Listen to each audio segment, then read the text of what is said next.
অনেকে জিজ্ঞেস করলে অনেকে বলে রোজার মূল উদ্দেশ্য হচ্ছে না খেয়ে থাকা। না, অনেকে বলে গরিবদের কষ্ট অনুধাবন করা রোজার উদ্দেশ্য। না, রোজার উদ্দেশ্য কি, সিয়াম পালনের উদ্দেশ্য কি, এটা আল্লাহ তাআলা স্পষ্ট এই আয়াতের পেছনে বলেছেন যে লাআল্লাকুম তাত্তাকুন, যাতে করে তোমরা আল্লাহ সচেতন হতে পারো, আল্লাহ ভীতি তোমাদের মধ্যে গ্রো করে, গড কনশাসনেস, আল্লাহ কনশাসনেস, আল্লাহ সচেতনতা যেন বাড়ে, দ্য সেন্স অফ অ্যাকাউন্টেবিলিটি, আল্লাহর সুপ্রিম কোর্টের কাঠগড়া এই দুনিয়াতে আমি যাই করলাম তার সবকিছু যে পাই টু পাই হিসাব দিতে হবে, এই sense, to enhance the sense that whatever we do, Allah is watching me. আপনি যাই করেন কেউ দেখে না, কিন্তু দেখে কে? শুরুতেই তো জিজ্ঞেস করেছিলাম যে কেউ যেটা দেখে না সেটা দেখেন কে? কেউ যেটা শোনে না সেটা শোনেন কে?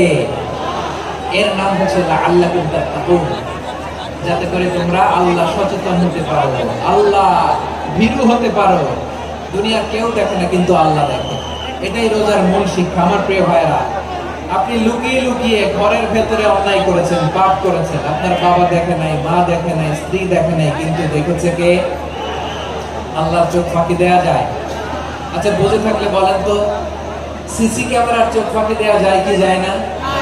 পুলিশের চোখ, র্যাবের চোখ, বিমানবন্দরে কাস্টমস অফিসারের চোখ, কিন্তু আমার আল্লাহর চোখ?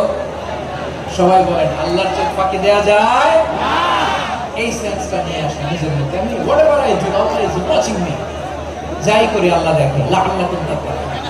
রমাদানের রোজা, ইফতারি, সিয়াম, ইবাদত সব কিছুর মধ্যে দিয়ে আপনাকে খেয়াল করতে হবে যে লাআল্লাকুম তাত্তাকুন এই স্ট্যান্ডার্ড এটা অ্যাচিভ হচ্ছে কিনা আমাদের, যাতে করে তোমরা মুত্তাকি হতে পারো, আল্লাহ ভীরু হতে পারো। তাকওয়া, এটা হচ্ছে the essence of Islam. What is তাকওয়া? তাকওয়া মানে কি?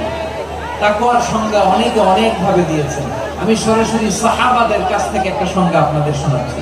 ওমর ফারুক রাদিয়াল্লাহু তাআলা আনহু উবাই ইবনে কাব রাদিয়াল্লাহু তাআলা আনহুকে জিজ্ঞেস করেছিলেন, ইয়া উবাই মা হুয়া তাকওয়া?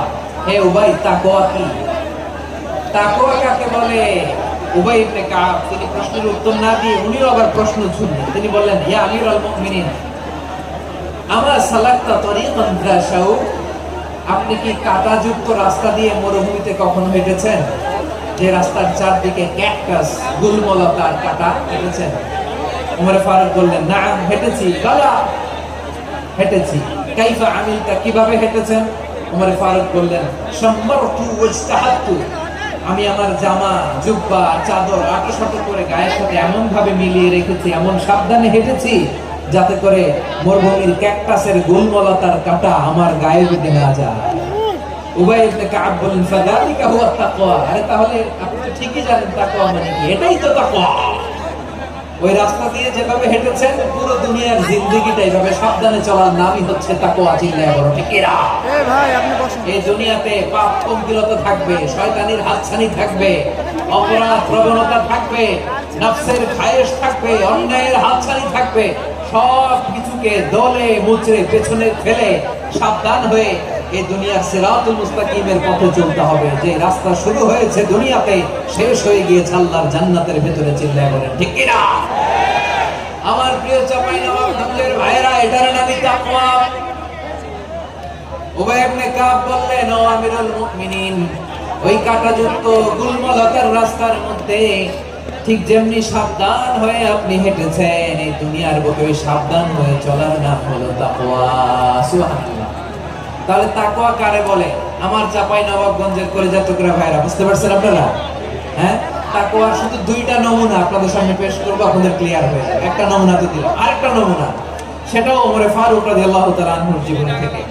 উনি ছিলেন ন্যায়পরায়ণ শাসক। রাত্রিবেলা